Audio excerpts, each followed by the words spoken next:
Hey everybody, welcome to What's Up Wednesday. This week I'd like to touch a little bit on the topic of ergonomics. Now, I remember about 20 years ago there was a lot of talk about OSHA implementing a new ergonomic standard in in the workforce. And I know that in Washington, our state version of OSHA, the Department of Labor and Industries, looked into developing a standard. And I think what ended up happening at the time was that OSHA did a feasibility study and they realized that it wasn't economically feasible to implement an ergonomic standard because it has tremendous consequences for employers. And we've had at least 20 years to think about this. And I think that there have been a lot of changes, which I could get into, but due to time, I probably won't. But there have been a lot of improvements that have been made that have made different types of work easier on the body. Now, when we look at the overall overarching topic of ergonomics, ergonomics really relate to building a workstation around a worker, around an employee, and designing that workstation and the work so that their body mechanics, posture, and work positioning are such that they're less likely to suffer an injury.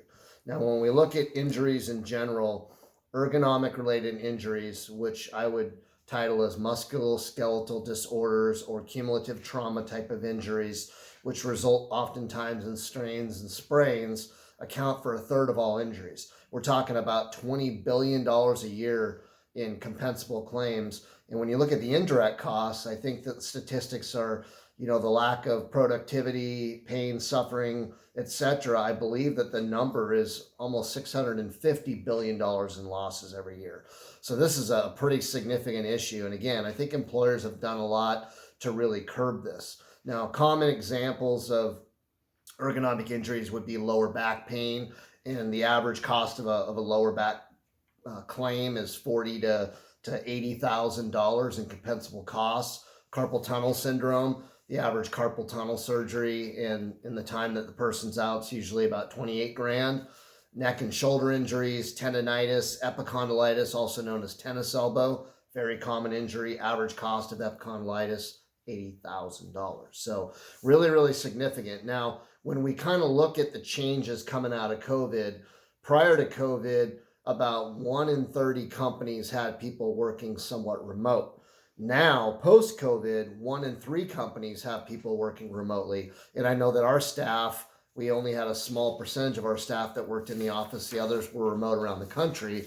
But now, all but a couple of us are remote. So when we look at this, it poses a whole new set of challenges because, believe it or not, office ergonomics are a huge source of cumulative trauma injuries. We're looking at carpal tunnel, we're looking at shoulder issues, you name it. And there are a lot of different ways to prevent it. So as an employer, we need to consider the fact that during the course of work, whether somebody's traveling on the road, whether they're working from their home office or they're working in the workplace, any claim related to an injury, strains, pains, whatever they might have, is going to be compensable under workers' comp laws. So we need to really think about the things that we can do. And if we have employees working at home, ideally they're probably working at a workstation, working on a computer. So some of the things that we can look at is making sure that maybe even we send an ergonomist into their home, because it's our responsibility to make sure that that workstation is appropriate.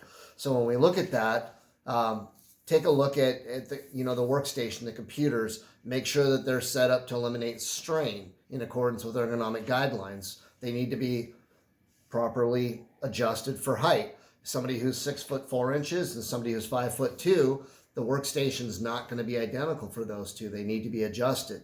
A really good thing that we can do is ergonomic chairs. They're not that expensive. They're anywhere from $250 on Amazon to a Herman Miller chair that's a couple thousand.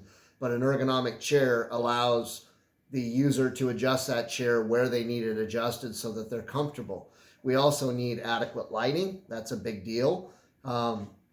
Good ventilation and temperature setting. All these things are important. It's also ideal that we set the workstation up where they don't have to reach excessively to get to different things. So that might mean that we're buying them adjustable desks and buying them furniture for their home office.